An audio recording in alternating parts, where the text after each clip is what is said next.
जय हिंद एवरीवन, जय Hind, very very good morning. क्या हाल, कैसे हैं सभी लोग? राधे राधे बच्चों। तो आज की इस क्लास की जल्दी से हम लोग यहाँ पे शुरुआत करते हैं। और जो आज की सेशन जो है बड़ा खास रहने वाला है। क्यों? क्योंकि आज की क्लास में हम लोग अगस्त को लगभग लगभग यहाँ पे कंप्लीट करना चाहेंगे, है ना? उसके दूसरे हिस्से को देख रहे होंगे। तो जल्दी से मैं एक बार क्लास की शुरुआत करता हूँ। आई होप आप सब लोग क्लास से जुड़ चुके हैं और देखते हैं आज के करंट अफेयर्स में क्या है विशेष, क्या है खास। ठीक है, चलिए शुरू किया जाए आज का कार्यक्रम। और वेरी गुड। तो कल हम लोगों ने आई थिंक 100 नंबर तक ना 100 प्रश्नों को हमने देखा था। तो आज हम लोग उसके आगे को देखेंगे। गुरुजी किसी भी विषय का नोट्स नहीं खुल रहा है। ऐसा तो नहीं होता आमतौर पे, कुछ सर्वर का इशू अगर हो गया हो, क्योंकि संभावना बहुत कम है, तभी ऐसा होता है आमतौर पे। ठीक है, तो ऐसी संभावना तो कम है, बट फिर भी मैं मान के चलता हूँ कि अगर कोई बहुत बड़ी दिक्कत आ गई हो तभी ऐसा हो सकता है।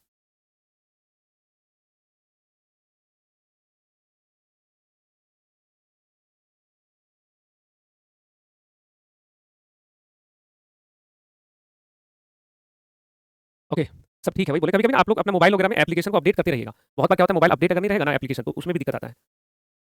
अगर अपडेट नहीं रहेगा तो उसमें भी आपको समस्या आ सकता है।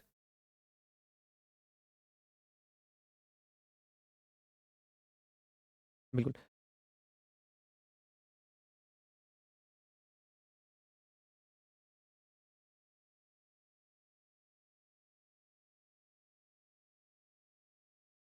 चलो, तो इसमें कहाँ तक हम लोगों ने कर रखा है बच्चों? 100 नंबर तक ना, तो 100 के आगे यहाँ पे देखना स्टार्ट करेंगे। 100 के बाद 100 प्रश्नों के बाद हम लोग यहाँ पे देखना शुरू करेंगे। और एक बार जहाँ पे मैं पीडीएफ रोक दूंगा वहाँ पे आप लोग एक बार कमेंट करना।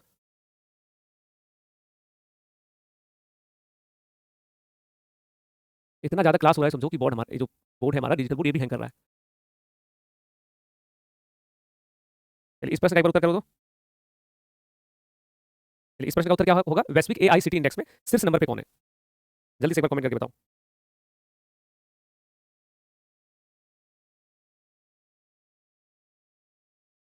वेरी गुड, राइट आंसर क्या था इसमें? तो इसमें करेक्ट आंसर था, ऐसे रैंक ही इसमें था ना, 1, 2, 3 और 4 नंबर पे, यानी कि सिंगापुर पहला पे।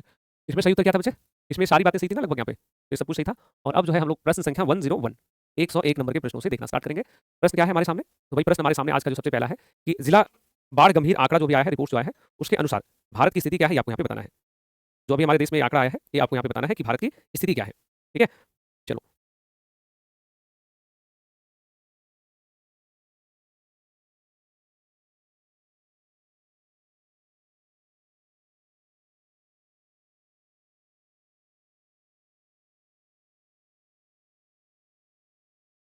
चलिए तो हम लोग यहाँ से देखना स्टार्ट करेंगे, है ना?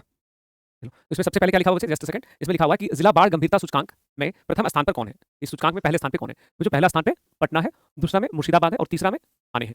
चौथा स्थान भी है इसमें। जो चौथा स्थान है चौथे नंबर पे, वो है उत्तर 24 परगना। उत्तर 24 परगना। और ये उत्तर 24 परगना कहाँ पड़ता है भाई? बंगाल में। ये क्या रिपोर्ट है, ध्यान से सुन लेना। जैसे भारत में जो बाढ़ आता है, तो बाढ़ से होने वाले नुकसान के आधार पर इस इंडेक्स को तैयार किया जाता है कि किस क्षेत्र को कितना नुकसान पहुंचा है। ठीक है, तो इसमें से चारों ऑप्शन जो है, इसमें से राइट आंसर क्या है? प्रथम स्थान पे कौन है भाई? पटना। प्रथम स्थान पे कौन है इसमें? पटना। सर ऑप्शन 4 होना चाहिए ना sir? Oh my God Babu, question वैसे हम खुद बनाते हैं तो एक आध बार आपको एक आध ऑप्शन, अच्छा आपके पीडीएफ में 4 ऑप्शन होगा जहाँ तक मुझे पता है। ये पीपीटी में 3 ऑप्शन आपको दिख रहा है। ये टाइपिस्ट का गलती है, मेरी गलती नहीं, वो टाइपिस्ट ने उड़ा दिया इसको। नेक्स्ट क्वेश्चन है कि जुलाई माह के लिए ICC men's player of the month किसको चुना गया है? बच्चों जुलाई माह के लिए, तो जुलाई माह के लिए जो प्लेयर ऑफ द मंथ चुना गया था वो है हमारे शुभमन गिल साहब। शुभमन गिल को जुलाई के साथ साथ फरवरी का भी चुना गया था। और ICC men's player of the month या मैच क्या होता है? तो हर महीने जो है आईसीसी किसी न किसी को प्लेयर ऑफ द मंथ घोषित करता है। तो उस समय अगस्त माह के लिए जो था, जुलाई का घोषणा अगस्त में हुआ था, उस समय शुभमन गिल को चुना गया था। हाल ही में शुरू किए गए फास्टैग बेस्ड एनुअल टोल पास की एनुअल कीमत कितनी है? तो हम लोग जो अच्छी सड़कों पे चलते हैं, हाईवेज पे, नेशनल हाईवेज पे, तो वहाँ पे टोल पास लगता है ना? वहाँ पे क्या लगता है? टोल पास। तो भारत सरकार ने अभी उसकी एक एनुअल फीस रख दी है और वो फीस है 2000 रुपया। 2000 नहीं, 2000 नहीं, 3000 रुपया। 3000 रुपया दे करके जो है आप 200 ट्रिप कर सकते हो। कितनी बार टोल प्लाजा से गुजर सकते हो? तो आप गुजर सकते हैं टोटल 200 बार। और कितना फीस होगा? 3000। इसकी वैधता 1 वर्ष होता है। मान लीजिए किसी व्यक्ति ने फास्टैग बनवा लिया 3000 देकर, तो 1 वर्ष की इसकी वैधता है। 1 वर्ष जो है आप इसमें वैध है। 1 वर्ष तक आप कितना भी ट्रैवल करिए, कोई समस्या नहीं है। आपको अलग से कोई फीस देने की जरूरत नहीं पड़ेगी। ठीक है, आगे प्रश्न है कि हाल ही में दवा की गुणवत्ता और सुरक्षा बढ़ाने के लिए किस पहल का शुभारंभ हुआ है? तो जो हाल ही में इसके लिए एक नई जो पहल स्टार्ट हुई, उसका नाम है श्रेष्ठ पहल। कौन सा नाम है इसमें? श्रेष्ठ पहल। और किसने स्टार्ट किया है? तो जाहिर सी बात है स्वास्थ्य से रिलेटेड है, तो स्वास्थ्य मंत्रालय हो जाएगा। स्वास्थ्य से रिलेटेड क्या हो जाएगा? स्वास्थ्य मंत्रालय, मिनिस्ट्री ऑफ हेल्थ अफेयर्स, है ना? तो उसमें हम लोग यहाँ पे देखेंगे। आगे सवाल था कि भारत ने किस देश से भूमि मार्ग से, तो जो भूमि मार्ग से जूट उत्पादों और रस्सियों के आयात को प्रतिबंध लगा दिया है? तो अब जो है भूमि मार्ग से नहीं खरीदा जाएगा। किस देश से? बांग्लादेश से। बांग्लादेश जो है बच्चों, आपको पता है कि जूट का सबसे बड़ा उत्पादक है। और बांग्लादेश अगर ज्योग्राफी में आप देखोगे तो लगभग यहाँ पे स्थित है, एकदम उत्तर पूर्वी क्षेत्र में। अब इसको जानते हैं, सड़क मार्ग से इसके लिए आसान था भारत में अपना जूट पहुंचाना, लेकिन भारत को सुरक्षा की चिंता है, तो बोला भाई सड़क मार्ग से नहीं पहुंचा सकते, तुम केवल समुद्री मार्ग से हमें पहुंचा सकते हो, और वो भी केवल मुंबई से। जो मुंबई में हमारा पोर्ट है, केवल उसी से पहुंचा सकते हो। यानी कि अगर बांग्लादेश को अपने जूट उत्पादों को भारत में बेचना है, तो पूरा परिक्रमा करके इंडिया आना पड़ेगा, ऐसा ना? केवल बंदरगाह से जो है वो अपने व्यापार को आगे बढ़ा सकता है। और बंदरगाह में भी कहाँ से? केवल मुंबई का जो बंदरगाह है। अच्छा, और आपको 2 बातें याद रखनी है। जो हम लोगों ने रेडीमेड कपड़ों को, जो रेडीमेड कपड़े होते हैं, और साथ ही साथ रेडीमेड कपड़े और प्लस में प्रोसेस्ड फूड इस पे भी बैन लगा हुआ है। बना हुआ जो खाना आता है पैकेट वैकेट में, इस पे कंप्लीट बैन है।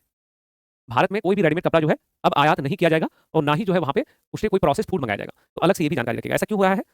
ऐसा क्यों हो रहा है? इसके पीछे वजह क्या है? तो इसके पीछे सीधा सा एक वजह है जिसको आप यहाँ समझने का प्रयास करेंगे कि बच्चों पिछले दिनों इसका जो झुकाव है वो देखने को मिला है चीन की तरफ, बांग्लादेश का। तो भाई ये हम भारत से दोस्ती रखना चाहता है, फिर चीन से भी बातचीत कर रहा है। तो भारत जो है ऐसे दगाबाज लोगों के साथ नहीं होता है और इसलिए भारत ने इसको बैन कर दिया है। इसलिए भारत ने इसको बैन कर दिया है। यहाँ तक चीज़ें क्लियर रहेगा? उसका नेक्स्ट हमारे सामने जो प्रश्न रहने वाला है बच्चे वो क्या है वो एक बार देखेंगे हम लोग।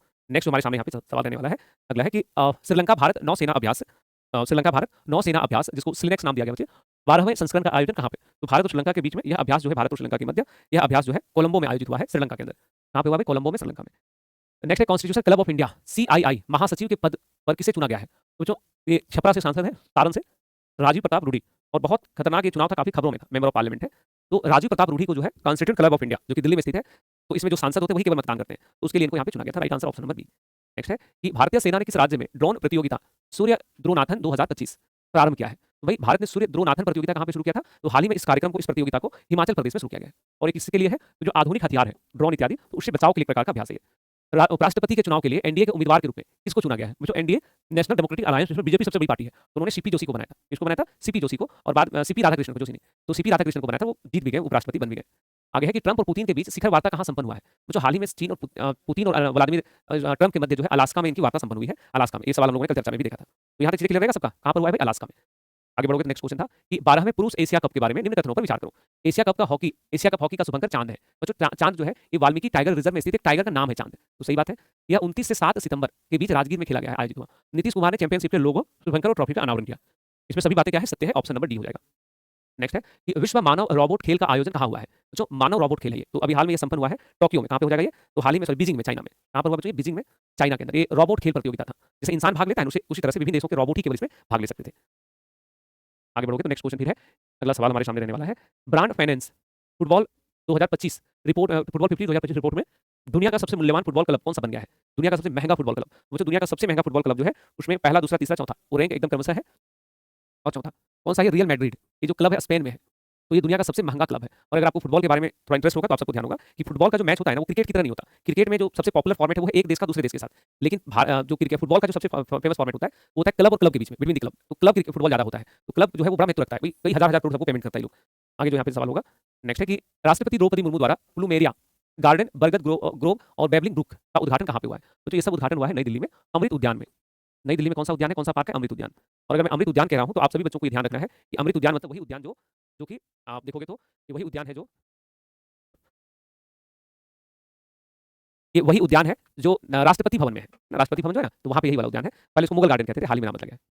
आगे बढ़ोगे नेक्स्ट क्वेश्चन है कि 19वें चाइना ब्रांड फेस्टिवल में टॉप ब्रांड यूनियन ने टॉप 500 ग्लोबल ब्रांड सूची में 2025 में पहला स्थान पे किसको रखा है?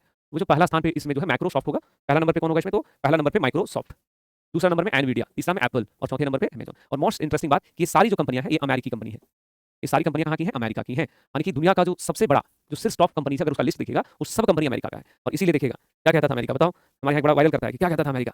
तो जो अमेरिका जो है, अमेरिका में हर क्षेत्र में आपको देखने को मिलेगा कि वहाँ पे बड़ी कंपनी है, कोई सॉफ्टवेयर बनाता है, जैसे उसमें क्या था, माइक्रोसॉफ्ट सॉफ्टवेयर बना रहा है, एक टेक्नोलॉजी पे काम करता है, सारी बड़ी बड़ी कंपनियां। एनवीडिया तो भयानक कंपनी है। अभी भविष्य अगर पूछा जाएगा भविष्य किसका है? एनवीडिया का। आने वाले समय में ये पूरा धरती जो देख रहे हो इंडिया और पूरा दुनिया, इसको चलाएगा कौन? एनवीडिया। क्यों? क्योंकि एनवीडिया के पास है सबसे एडवांस चिप मेकिंग, चिप जो होता है, जो चिप लगता है सेमीकंडक्टर, और जो उसका सबसे एडवांस जो है प्लांट हो गया रिसर्च और डेवलपमेंट का चीजें। अगला है कि किस देश ने वेनेरा डी मिशन, तो वेनेरा डी मिशन की घोषणा किया है? तो हाल ही में इस मिशन को लॉन्च किया गया है, संबंधित देश का नाम है रूस। किसने लॉन्च किया था? रूस ने। क्या है भाई ये मिशन, वेनेरा डी मिशन? तो वेनेरा डी मिशन के बारे में आप नोट कर लेना कि यह मिशन जो है ये शुक्र ग्रह के लिए है। जैसे यहाँ पे लिखा हुआ Venera, Venera stand for Venus के लिए है। किसके लिए है? वीनस, शुक्र ग्रह के लिए है यह मिशन। जैसे हमारे यहाँ होता है कि मंगलयान है, चंद्रयान है, उस तरह से। तो ये शुक्र ग्रह के लिए जो है लॉन्च किया गया है रूस के द्वारा। अभी प्रपोज है 2034 में लॉन्च होगा, अभी नहीं, अभी इसकी घोषणा किया उसने। नेक्स्ट, किस मंत्रालय ने कृत्रिम बुद्धिमत्ता संचालित बैठक विवरण तैयार करने के लिए करने वाले उपकरण सभासार का शुभारंभ किया है? जो अगर कहीं मीटिंग अगर हो रहा है ना, तो उस मीटिंग में एआई के द्वारा उस मीटिंग में क्या क्या चर्चाएं हुई हैं उस सबका रिपोर्ट तैयार हो जाएगा। तो इसका शुरुआत किसने किया है? पंचायती राज मंत्रालय ने। सभासार, एआई टूल का नाम क्या है? सभासार। इसको क्या करिए कि मान लीजिए गांव में बैठकें हो रही हैं, तो गांव में बैठक होने के दौरान अगर इस एप्लीकेशन को चालू रख दीजिएगा तो गांव वालों ने आपने क्या क्या बात की सब रिकॉर्ड करेगा और उसको ना समराइज करके एक निष्कर्ष निकाल देगा। तो इस चीज को यहाँ पे ध्यान रखेंगे। आगे बढ़ते बच्चे नेक्स्ट है कि 1800 करोड़ रुपए के विनिर्माण परियोजना के लिए बीईएमएल भारत अर्थ मूवर्स लिमिटेड रेल हब की आधारशिला किसने रखी है? तो इसकी आधारशिला रखा है राजनाथ सिंह ने। अब आप फिर आपके मन में आएगा कि भाई ये मंत्रालय तो राजनाथ सिंह का है ही नहीं, बट कोई नहीं, ये राजनाथ सिंह ने ही रखा है। स्थान कहाँ पे है? तो ये जो हब लगा है ये है रायसेन में, मध्य प्रदेश में, रायसेन एमपी में रखा गया। अब इसमें हर बच्चा जो है रेल मंत्री को ढूंढेगा, बट नहीं, ये जो है भारत अर्थ मूवर्स लिमिटेड डिफेंस मिनिस्ट्री के अंतर्गत, तो राजनाथ सिंह ने इसका उद्घाटन किया है। पहला खेलो इंडिया जल खेल महोत्सव का शुभंकर क्या है? वो जो जल खेल महोत्सव जो है इसका शुभंकर रखा गया है हिमालयन किंगफिशर। और ये जल खेल महोत्सव कहाँ पे होने वाला है? वो जो ये होने वाला है डल झील में। कहाँ पर होने वाला है? डल झील में, श्रीनगर में। कहाँ पर होने वाला है? डल झील में, श्रीनगर में, ठीक है। कहाँ पर होने वाला है? डल झील, श्रीनगर में। अब ध्यान देना, ये पहला आयोजन है, तो पहला आयोजन पूछेगा आपसे। हाल ही में किस राज्य ने अग्निवीरों को सरकारी नौकरी में 10% आरक्षण देने की घोषणा किया है? तो ऑप्शन नंबर डी। और अग्निवीरों को 10% का आरक्षण हर जगह होता है ना, लगभग लगभग। सीआरपीएफ में भी है, सीआईएसएफ में भी है, बीएसएफ में भी है, 10% सीटें इनके लिए होगा। नेक्स्ट है कि नासा आर्टेमिस कार्यक्रम के तहत किस वर्ष तक चंद्रमा पर एक परमाणु रिएक्टर प्रारंभ करने की घोषणा कर रहा है? चंद्रमा की जो सतह है उस पर एक परमाणु रिएक्टर बनाने का इसका लक्ष्य है। पूछा जाएगा कि कब तक ये परमाणु जो है वहां पे रिएक्टर लोग बना देगा। तो जो इनका जो अपना टारगेट यहाँ पे है वो है 2035 तक। कब तक परमाणु रिएक्टर बनाएगा? 2035। हम अभी इंडिया में देखो तो इंडिया में ही बनाने में सबसे बड़ा समस्या आ रहा है, तो इसको आप यहाँ पे ध्यान रखो, क्या हो जाएगा इसमें? 2035 तक। नेक्स्ट है कि किस संगठन ने फ्री एआई समिति बनाने की घोषणा किया है? वो जो आरबीआई ने। बैंकों में और फाइनेंशियल सिस्टम में कैसे एआई को यूज करेंगे उसके लिए। वन एवं वन्यजीव अपराध प्रबंधन प्रणाली हॉस्टाइन एक्टिविटी वॉच कर्नेल को शुरू करने वाला तीसरा राज्य कौन है? वो जो पहला दूसरा राज्य आपके सामने, पहला दूसरा तीसरा राज्य कौन बन गया है? आंध्र प्रदेश, ठीक है। ये क्या होता है एक बार समझते हैं इसको। देखिए इसमें बेसिकली क्या होता है वो समझना। अच्छा ये हमने उल्टा लिख दिया, माफी चाहूंगा इसको ये थोड़ा उल्टा लिखा गया। हाँ 1 2 और 3 होगा। एक है, ठीक है, पहला, उसके बाद कर्नाटक हो जाएगा दूसरा, उल्टा मैंने लिख दिया एक्चुअली, और तमिलनाडु होगा तीसरा। 1 2 3। और ये क्या होता है भाई? Hostile activity watch kernel. देखो जब किसी भी क्षेत्र में, वनों में विशेष करके जब तस्करी स्मगलिंग स्टार्ट होता है, पेड़ों की कटाई स्टार्ट हो गई या जंगली जानवरों की तस्करी, उसको मारना, उसके उत्पादों को बेचने की काम जब शुरू हो जाता है, तो वैसे समय में जो है एक टेक्निक अपनाया जाता है। इसमें क्या होता है कि एडवांस तरीके से एक एडवांस टेक्नोलॉजी का प्रयोग करके पूरा निगरानी, पूरा सर्विलांस सिस्टम को बिल्ड किया जाता है। समझ में आ रहा है ना? तो राइट आंसर क्या होगा इसमें? 1 2 3, तमिलनाडु तीसरा है। किस राज्य में बुजुर्गों और विकलांगों को राशन सामग्री उनके घर तक पहुंचाने के लिए मुख्यमंत्री थाइमनर योजना का शुभारंभ हुआ है? मुझे आमतौर पर ऐसे सवाल आपकी परीक्षा में देखने को मिलेंगे ही मिलेंगे। तो तमिलनाडु में जो है एम के स्टालिन जो है वहाँ के सीएम है, उन्होंने इस प्रोग्राम को शुरू किया है। नियम क्या है कि ऐसे व्यक्ति जिस व्यक्ति का उम्र जो है 70 साल से अधिक है, मान लीजिए कोई बुजुर्ग है, उसकी उम्र कितना है? 70 ईयर्स एंड एबव, 70 वर्ष प्लस अगर किसी का एज हो रहा है, तो उस व्यक्ति को जो राशन मिलता है वो राशन उनके सीधे घरों तक पहुंचाए जाएंगे। तो ये तो अच्छी बात हुई ना स्टूडेंट। आप सोचो तो कितना बढ़िया स्कीम है, देखो लोग कितना सोचते हैं सरकारें। एक हमारे यहाँ सरकार है कि हमारे यहाँ 5 केजी अनाज मिलता है, उसमें भी 1 केजी काट लेता है, कहीं कहीं तो 2 केजी काट लेता है, नहीं तो राशन वाला लोग चोरी कर लेता है। और कहीं कहीं तो ऐसी समस्या आती है कि आप जाइएगा तो बोलेगा ओटीपी नहीं आ रहा है, फिंगरप्रिंट नहीं ले रहा है, आदमी 5 बार घूम रहा है। और ये बातें सुनने समझने में बहुत ईजी लगेगा, लेकिन बच्चे कल्पना करिए बिहार, यूपी, झारखंड जैसे राज्यों में जहाँ पे माँ पिताजी बुजुर्ग घर में रहते हैं और बच्चे मेहनत मजदूरी करने के लिए बाहर प्रदेशों में रहते हैं, उनके पास कोई नहीं रहता है अनाज को, राशन को उठा के लाने वाला कोई रहता है? आप ऐसे लोगों की कल्पना किए हैं? आप देखिएगा तो हाँ, ऐसे लोगों की कल्पना आप करते होंगे कि बुजुर्ग है भाई, वो ला नहीं सकता है, नालंदा में बुलडोजर चल रहा है। बिल्कुल, तो इस चीज़ को यहाँ पे ध्यान देंगे। हेलो सर, वाईटी क्लास कब होता है? वाईटी क्लास बाबू तुम अभी जाओ यूट्यूब पे, अभी नहीं क्लास के बाद लिखना एसकेसी सर करंट अफेयर्स, मेरी क्लास आ जाएगी। सुबह 7 बजे प्रतिदिन होता है। अगर आप कोई भी परीक्षा देना चाहते हो भविष्य में और चाहते हो करंट अफेयर्स में कोई दिक्कत ना आए, ऐसे करके आंख बंद करो और प्रतिदिन सुबह 7 बजे की वो क्लास करो। मुझे खुद नहीं पता कि वो क्लास कब तक फ्री रहेगा, क्योंकि वो क्लास इतना शानदार है, इतनी उसकी डिमांड है कि हो सकता है आने वाले समय में हम उसको पेड कॉस्ट में ले आएँ। तो प्रयास करिए कि वो पेड ना हो, अभी फ्री है, आनंद उठाइए उसको। सुबह 7 बजे कहाँ पर होता है बच्चे? तो वो होता है केजीएस बीपीएससी और केजीएस बिहार एग्जाम्स में। चलिए आगे बढ़ते बच्चे, नेक्स्ट हम लोग आगे देखते हैं। अगला है हाल ही में किस राज्य में गेंडों के अवैध शिकार को रोकने के लिए, गेंडा जो है राइनो, उसके अवैध शिकार और अवैध वन्यजीव व्यापार को रोकने के लिए ऑपरेशन फाल्कन शुरू किया गया है? तो इसमें कोई डाउट ही नहीं होगा कि गेंडा, एक सिंग वाला जो गेंडा है, सबसे ज्यादा कहाँ पे? काजीरंगा नेशनल पार्क में। कहाँ पे हो जाएगा? आसाम में। कहाँ पे हो जाएगा? आसाम में, ठीक है। सर ग्रुप डी एग्जाम देना है, देखिए आप ना कोई भी एग्जाम देना चाहते हैं, मैं क्या कह रहा हूँ, आप बस सुबह की वो क्लास करना स्टार्ट कर दो। और ज्यादातर बच्चों को पता है क्या दिक्कत आता है कि दिक्कत ये आता है ना, उसको लगता है एग्जाम के समय करंट अफेयर्स पढ़ लेंगे हो जाएगा। बाबू करंट अफेयर्स में केवल करंट नहीं होता, स्टैटिक होता है, जीके होता है, पूरी चर्चाएं होती हैं, तो वो अलग लेवल की चीज़ है। आप लोग 30,000 बच्चा भी रेगुलर उसको फॉलो करता है, 30,000 प्लस बच्चे उसको रेगुलर फॉलो करता है। क्लास को शुरू किए मुझे 6 महीना नहीं हुआ है, तो आप एक बार अगर ग्रैब करोगे आपको आनंद आ जाएगा उस क्लास में। सर आप कितने साल से टीचिंग में? सर क्या पूछते हैं आप, क्यों ये सब पूछते हैं बताओ मुझे? काफी साल हो गया भाई। और चलिए अब आगे विषय पे आते हैं बच्चे। नेक्स्ट क्या है कि हाल ही में भारत के 89th ग्रैंड मास्टर, 93वें निवासी ग्रैंड मास्टर ग्रुप में किसको चुना गया है? तो अभी हमने इसमें पूरा एक रैंक बनाया हुआ है, ठीक है। तो ये सभी रैंक जो है आप यहाँ पे देख लेना कि कौन कब कब बना है। देखिए 86 नंबर के ग्रैंड मास्टर, 87 नंबर, 88 नंबर और 89 नंबर। ग्रैंड मास्टर क्या होता है? तो ग्रैंड मास्टर जब है कोई भी प्लेयर जो है, जो FIDE का नाम आपने सुना होगा, फेडरेशन ऑफ इंटरनेशनल चेस जो होता है, तो शतरंज में अगर कोई 3 टाइटल जीत लेता है तो उसको जो है ग्रैंड मास्टर का टैग मिलता है। इंडिया के पहले ग्रैंड मास्टर 1988 में जो है विश्वनाथ आनंद बने थे। उसके बाद भारत में भी 89 लोग यहाँ पे शामिल हुए हैं। इस चीज़ को यहाँ पे देखिएगा। आगे सवाल क्या बच्चे? नेक्स्ट है कि विश्व फोटोग्राफी दिवस हर साल कब बनता है? तो प्रतिवर्ष फोटोग्राफी दिवस जो है बनता है। और यह फोटोग्राफी दिवस कब मनाया जाता है प्रतिवर्ष? तो फोटोग्राफी दिवस जो प्रतिवर्ष बनता है 19 अगस्त को। कब बनता है भाई? तो यह फोटोग्राफी दिवस जो है, यहाँ पे डेट हमने गलत डाल दिया क्या? फोटोग्राफी दिवस कब बनता है? 19 अगस्त, 20 अगस्त, तो 19 अगस्त होगा इसमें। अच्छा ऑप्शन हमने, अच्छा यहाँ पे 1 मिसिंग है, माफी चाहूंगा। आप लोग का पीडीएफ में भी 1 मिसिंग है क्या, एक बार बताना तो। यहाँ पे 1 केवल लिखा हुआ, 9 होना चाहिए था, एक लेटर ही ऐसे मिसिंग है, और इसीलिए हमने बनाया 19 20 21 22 23, तो जानबूझ करके इसको बनाया गया था। तो इसमें क्या हो जाएगा? यहाँ पे 19 होगा बच्चे, 19 अगस्त को जो है मनाया जाता है। कब होता है? 19 अगस्त को मनाया जाता है। और बिल्कुल एक नाम है जिसको आप कई बार सुने होंगे, जोसेफ नाइसफॉर, तो उन्होंने जो इसका आविष्कार किया था। और आपको जान करके आश्चर्य होगा कि कैमरा जो है ना, कैमरा का आविष्कार करने वाले से हाल ही में पूछा गया कि कैमरा का आविष्कार आपने किया है, तो आप तो बड़े खुश हो गए कि भाई आपने कैमरा का आविष्कार किया है। तो संबंधित व्यक्ति ने जो जवाब दिया वो सबको सुनना चाहिए। उन्होंने कहा कि कैमरा का आविष्कार मैंने किया, और जब मैंने इसका आविष्कार किया था तो मुझे लगा था कि मैंने इस धरती पे बहुत अच्छा काम किया, लोगों को बड़ा लाभ होगा, बड़ा मदद होगा। लेकिन वो जिन्होंने कैमरा का आविष्कार किया बच्चे, उनका नाम है नाइसफॉर, जोसेफ नाइसफॉर, है ना। तो वो कहते हैं कि वर्तमान समय में जिस प्रकार से लोग कैमरा का प्रयोग कर रहे हैं, उसको देखते हुए मुझे अगर पता होता कैमरा का लोग इस तरह से इस्तेमाल करेंगे तो मैं कभी भी इसका आविष्कार नहीं करता। मतलब एक व्यक्ति जो कैमरा का आविष्कार करता है उसको भी इस बात का पछतावा है कि हमने ये आविष्कार क्यों किया।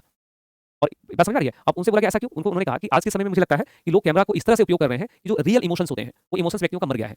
आप कभी नोटिस करिएगा, मतलब कोई भी कार्यक्रम, आदमी पूजा पाठ पे भी बैठा हुआ है, तो कैमरा फोटो ले रहा है, वीडियो बना रहा है, ये कर रहा है, शादी विवाह में गया है, उस मोमेंट को, उस पल को एंजॉय नहीं कर रहा है, कैमरा कैमरा। और उसमें भी उन्होंने कहा कि सबसे खतरनाक जो बना है वो बना है सेल्फी। उन्होंने कहा कि मुझे तो इस बात का दुख है कि सेल्फी भी आ गया है। अब सेल्फी जब से आ गया तब से आदमी खुद ही ले रहा है।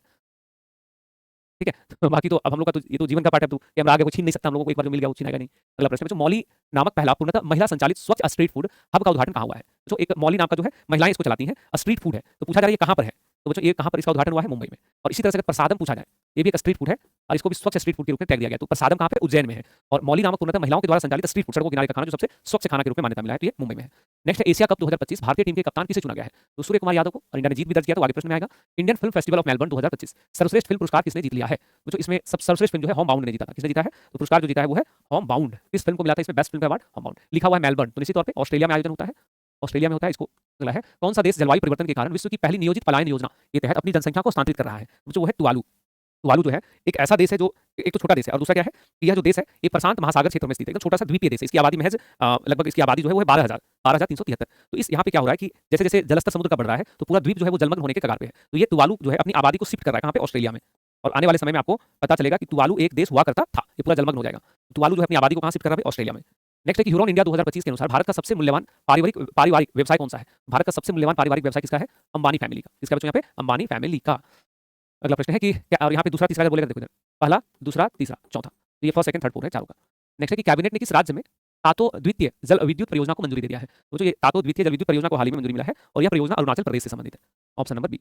आगे था हाल ही में भारतीय फिल्म महोत्सव का उद्घाटन किस देश में किया गया है? तो भारतीय फिल्म महोत्सव का उद्घाटन हुआ है श्रीलंका में। कहाँ पे हुआ भाई? श्रीलंका। भारत का पड़ोसी देश है, काफी अच्छे संबंध भी रहते हैं, थोड़ा बहुत उतार चढ़ाव आते रहता है। आगे प्रश्न होगा फिर से कि मिस यूनिवर्स 2025 का खिताब किसने जीत लिया है? तो बच्चों मिस यूनिवर्स जो है, मिस यूनिवर्स, इसका खिताब किसने जीता है? मिस यूनिवर्स इंडिया लिखा हुआ है, इंडिया, इस शब्द पे ध्यान देना। तो मिस यूनिवर्स इंडिया यानी कि इंडिया को रिप्रेजेंट करने के लिए मनिका विश्वकर्मा, ये बच्चों राजस्थान की है और अभी हार के आई है। ये मिस यूनिवर्स जो वर्ल्ड कंपटीशन होता है उसमें गई थी, हार के आई है, तो इसको यहाँ पे ध्यान रखेंगे। अपोल सुचेता कौन है? तो हम लोगों ने चर्चा किया होगा, 72वीं मिस वर्ल्ड चुनी गई है, मिस वर्ल्ड। ठीक है, कहाँ के हैं भाई? थाईलैंड की महिला है। नेक्स्ट है हाल ही में टाटा सन्स के निदेशक किसे अपॉइंट किया गया है? तो जो टाटा सन्स का निदेशक बनाया गया है नोएल टाटा को।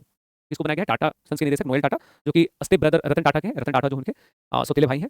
नेक्स्ट है कि भारतीय मूल के कृसांगी मेश्राम इस देश की सबसे युवा सॉलिसिटर बन गई है। सबसे जो है युवा सॉलिसिटर बन गई है, उनका नाम है क्या है? किस देश का वो युवा सॉलिसिटर बनी है? जल्दी से आपको यहाँ पे बताना है।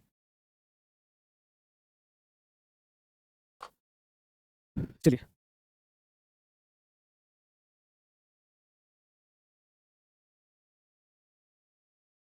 युवा सॉलिसिटर जनरल बनी है हाल ही में और महज 21 साल की है। ऑप्शन क्या है? चीन, USA, Canada, Britain. Britain would be right. हाँ, करेक्ट आंसर क्या बच्चे? ब्रिटेन। और इनकी उम्र कितनी है तो लिख लोगे, महज 21 वर्ष की है। और नाम है इनका कृसांगी मेसराम। मैं मिश्रा नहीं है, मैसराम है। ये हम लोग इंडिया में रहते हैं तो हम लोगों का कान ऐसे ही खड़ा रहता है। आगे देखोगे नेक्स्ट है कि भारत में 5वें बैलिस्टिक मिसाइल का परीक्षण हुआ है। भारत ने अग्नि 5 बैलिस्टिक मिसाइल का सफल परीक्षण कहाँ से किया है? तो ये प्रश्न आपकी परीक्षा में देखने को मिलेगा। अग्नि का कौन सा वर्जन है? अग्नि 5, अग्नि 1 2 3 4 5, कौन सा मिसाइल है? 5। और अभी हाल ही में जो है इसका परीक्षण हुआ है और कहाँ से हुआ है? तो ओडिशा के अंदर हुआ है, चांदीपुरा से।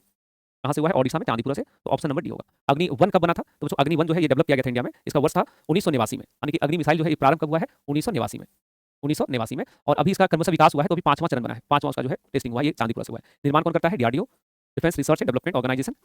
कोटा बुंदी ग्रीनफील्ड एयरपोर्ट का उद्घाटन कहाँ किया गया है? तो बच्चों प्रश्न में ही लिखा हुआ कोटा, तो कहाँ पे हो जाएगा ये? कोटा में, ऑप्शन नंबर सी। नेक्स्ट है कि आईसीएमआर द्वारा विकसित पोर्टेबल हैंडहेल्ड डिवाइस सेरेबो किसके उपचार से संबंधित है? बच्चों एक नया डिवाइस बनाया गया है सेरेबो, ये पोर्टेबल हैंडहेल्ड, मतलब मोड़ के रख भी सकते हो इधर उधर। तो ये किससे जुड़ा हुआ है? तो बच्चों ये जुड़ा हुआ है ब्रेन इंजरी और आंतरिक रक्त स्राव के पता लगाने के लिए। मान लो कि अगर कोई भी व्यक्ति का ब्रेन इंजरी हो जाए, मान लीजिए अगर कहीं गिरे और चोट उठ लग गया, तो इस डिवाइस से आप तुरंत आइडेंटिफाई कर सकते हैं कि कहाँ चोट लगा है और शरीर के अंदर में कहाँ पे रक्त का स्राव हो रहा है, उसका बहाव हो रहा है। नेक्स्ट है लोकसभा में पेश 130वां संविधान संशोधन विधेयक किससे संबंधित है? तो ये संबंधित है, ये किससे संबंधित था? प्रधानमंत्री या मुख्यमंत्री को हटाने से, या किससे संबंधित था? ये किससे संबंधित है? प्रधानमंत्री और मुख्यमंत्री को हटाने से। बेसिकली जो यूटीज का जो कानून था, ये जो यहाँ पे है, इसमें आपने पढ़ा होगा कि अपराधों को लेकर के, ध्यान आ रहा है आपको?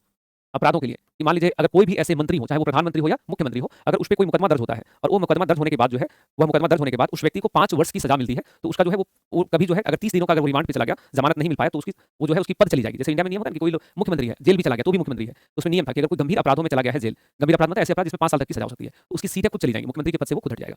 ये बड़ा ही चर्चित बिल था, इससे भी सवाल आएंगे। लोकसभा में ऑनलाइन गेमिंग प्रोत्साहन और विनियमन विधेयक को किसने पेश किया है? तो जो इस विधेयक को देखो, यहाँ नाम फिर गलती लिख दिया है, हमने बोला अश्वनी वैष्णव, तो लिख दिया आसमान निवेशक। आप लोग थोड़ा सा इसमें देखोगे, मंत्री का नाम क्या लिखेगा? अश्वनी वैष्णव, अश्विनी वैष्णव। आप लोग का जो पीडीएफ है उसमें एक बार चेक कर लेना, तो सही नाम है या फिर यही है? अश्विनी वैष्णव जो है वो करेक्ट आंसर होगा। और यहाँ पे उनका मंत्रालय में ध्यान है बच्चों, ministry of electronics and information technology, इसको कहते हैं मिट्टी, इलेक्ट्रॉनिक्स मंत्री जो है, तो उनके द्वारा ये किया गया है।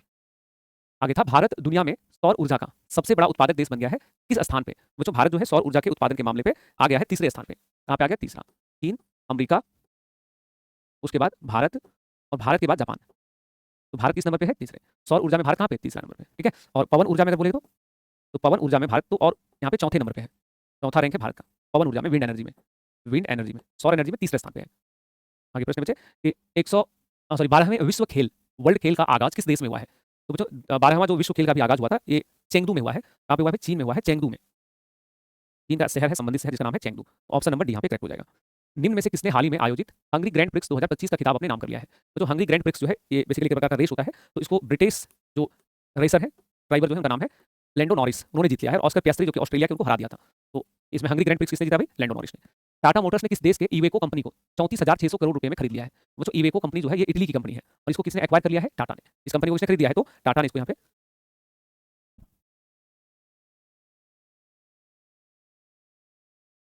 आगे बढ़ेंगे। नेक्स्ट है 2025 के उपराष्ट्रपति चुनाव के लिए इंडिया ब्लॉक विपक्षी दलों का उम्मीदवार किसे चुना गया है?